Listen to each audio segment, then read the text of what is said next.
이전에 비해 눈이 좀 더 작아 보이고 없던 이마주름도 생기고 눈 뜨는 게 너무 무겁다면 원인은 눈꺼풀의 처짐인데요. 우리가 어떤 수술로 개선할 수 있는지 그 해결 방법에 대해서 뷰티바 스타일로 깔끔하게 정리를 해드리겠습니다. 오늘 영상 꼭 주목해주세요.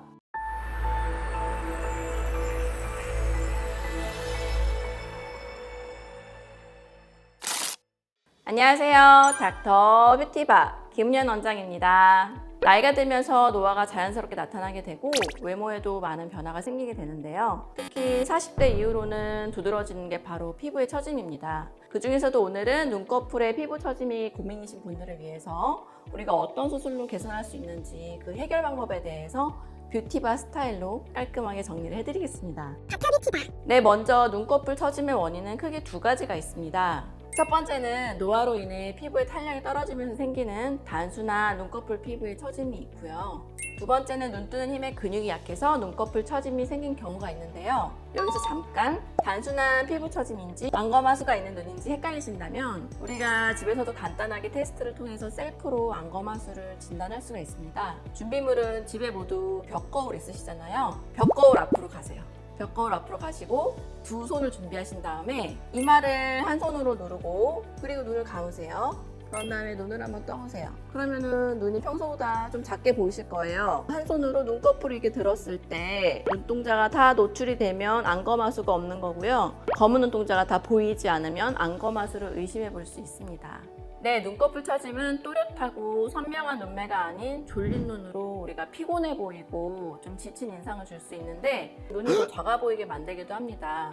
또한 눈꺼풀이 점점 아래로 처지게 되면서 검은 눈동자의 윗부분이 가려지고 그것 때문에 시야도 좁아지고 시력에도 방해가 될 수 있는데요. 눈 뜰 때 무거움을 느끼게 되고 처짐이 심하면 속눈썹이 안구를 찌르거나 눈꺼풀과 눈꼬리 부분의 피부가 겹치면서 눈가에 진무름도 생기고 그것 때문에 일상 속에 불편함이 많이 생길 수 있습니다. 그렇다면 처진 눈을 개선하기 위해서 고려해 볼 수 있는 수술은 어떤 게 있을까요?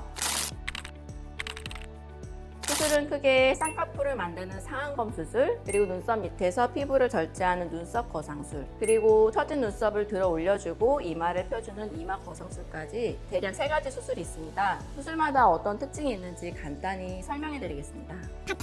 우선 상안검 수술은 쌍꺼풀 라인으로 피부를 절개한 다음에 그 절개선을 이용해서 처진 피부를 잘라내고 쌍꺼풀 라인까지 만들어주는 수술인데요. 보통 상안검 수술하면 인상이 강해질까 봐 걱정하시는 분들도 많은데 쌍꺼풀 라인을 낮게도 할 수 있고 높게도 할 수 있고 또 무쌍에 가깝게도 가능합니다. 두 번째로는 눈썹화 거상이 있을 수 있는데요. 눈썹 아래 처진 피부만 제거하고 쌍꺼풀은 만들지 않는 방법으로서 눈썹 바로 아랫부분에 두꺼운 피부를 잘라 위로 올리기 때문에 훨씬 더 자연스럽고 시간이 지나면서 흉터도 거의 보이지 않게 됩니다. 그 마지막으로 이제 이마 거상을 고려해 볼 수 있는데요. 헤어라인 안쪽으로 작은 절개들을 만들어서 처진 눈썹을 위로 당겨주고 눈꺼풀도 같이 당기는 수술이에요. 처진 눈매가 개선되는 것과 동시에 눈과 눈썹 사이를 멀어지게 그리고 눈매가 더욱 시원하고 또렷하게 해줄 수 있는 수술이고요. 이마 부위의 리프팅 효과도 기대할 수 있어서 이마 주름도 개선된 효과를 볼 수 있어요. 최근에 많이들 물어보시는 수술 방법인 것 같습니다.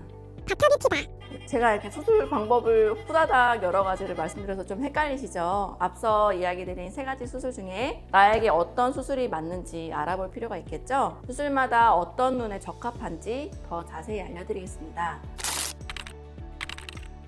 우선 3가지 수술 모두 개개인이 가진 조건에 따라 필요한 방법이 다르고 필요에 따라 2가지 이상의 수술 방법을 조합해야 되는 경우도 있습니다. 대략적으로 고려해야 하는 조건 중에는 크게 눈과 눈썹 사이의 간격, 각각 개인의 피부 두께, 쌍꺼풀이 원래 있는지 없는지, 피부 처짐이 어느 정도인지 등이 있을 수 있습니다. 눈꺼풀이 처진 것 외에 안검하수나 혹은 다른 여러 가지 불편감이 같이 있으시다면 눈매 교정을 하면서 상안검 수술을 하시는 걸 추천드리고요. 하지만 만약 피부가 많이 두꺼우신 분이라면 저는 개인적으로 상안검 수술은 추천드리지 않습니다. 눈꺼풀 피부는 눈꺼풀 속눈썹 근처에 가까울수록 굉장히 얇고 눈썹으로 올라올수록 두꺼워지는데 진피층이 많게는 아래부터 위까지 4배 차이가 납니다. 피부가 두꺼우면 라인을 덮는 피부도 두꺼워지기 때문에 왜 어른들이 싫어하시는 인상이 강한 쌍꺼풀이 될 수 있습니다. 쌍꺼풀 수술은 눈꺼풀 피부가 아주 두껍지 않으면서 또 흉터에 대한 부담감이 있는 경우 추천드립니다. 만약에 이미 쌍꺼풀이 있으시고 눈꺼풀의 꺼짐이 심하지 않으면서 인상에는 큰 변화를 주고 싶지 않은 분이라면 이마 거상이나 눈썹밥 거상술로 좋은 효과를 보실 수 있습니다. 반대로 눈꺼풀 라인이 늘어져서 겹주름이 생겨 있거나 혹은 안검하수가 있다면 눈썹밥 거상술만으로 개선하기에는 한계가 있기 때문에 앞에서 말씀드린 상안검 수술이 더 좋을 수 있습니다. 만약에 정량적으로 말씀을 드렸을 때 피부의 처진량이 1cm 이상 좀 큰 경우에는 이런 두 가지 이상의 수술을 조합하는 게 더 좋을 수도 있습니다.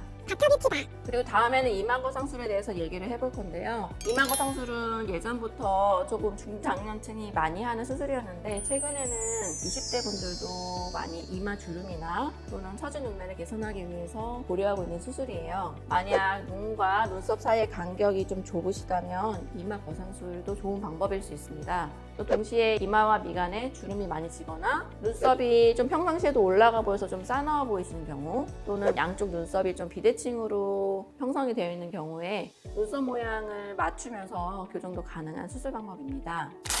이제까지 눈꺼풀 처짐을 개선하는 대표적인 방법 3가지를 알려드렸는데요. 각각의 수술마다 적합한 조건들을 보면서 나에게 가장 잘 맞는 수술 방법이 무엇인지 참고를 하고 상담을 받아보시면 도움이 많이 될 것 같습니다. 네, 오늘의 영상이 도움이 되셨다면 구독, 좋아요, 궁금한 점들은 댓글로 남겨주시면 제가 댓글 답변 드리도록 하겠습니다. 다음에도 알찬 내용으로 다시 만날게요. 감사합니다.